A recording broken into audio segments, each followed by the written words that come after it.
Kalama hopi hoi khata om athupi dan kike zolo hi wayani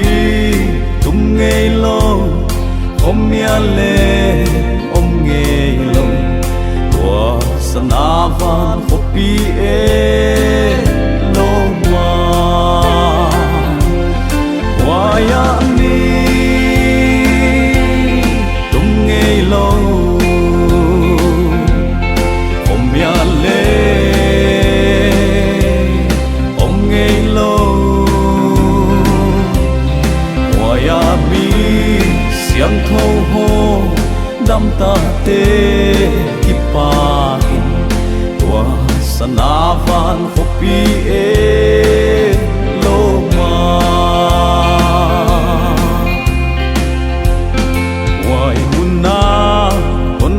pa le hon tan pa tu amma king ten ki pa in mu dia tang tonin fanak si te bangin tang diwa tua sanavan hopi e lo ma wayani tum ngei lo om ya le om ngei lo wayami siang tho ho dam ta te kipahin tua sanavan hopi e lo ma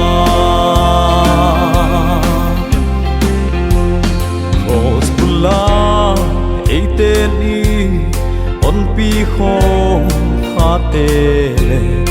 wang sunga belami pi khom te ilu hu yak banga akilo na ding he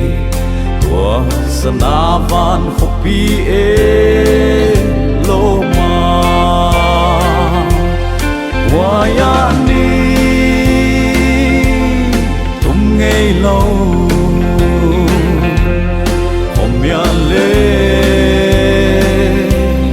om ngei lo wayami siang thu ho dam ta te kipahin tua sanavan hopi e lo ma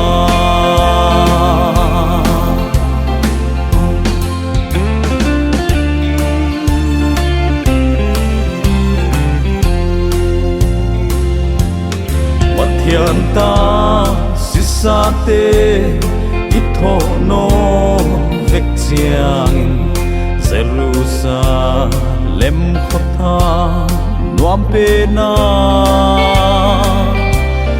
den nuamin to pa pa inom gi getani pathian khon nuam itung thang vana wayani tum ngei lo om ya le om ngei lo wayami siang tho ho dam ta te kipahin tua sanavan hopi e lo ma wayami siang tho ho dam ta te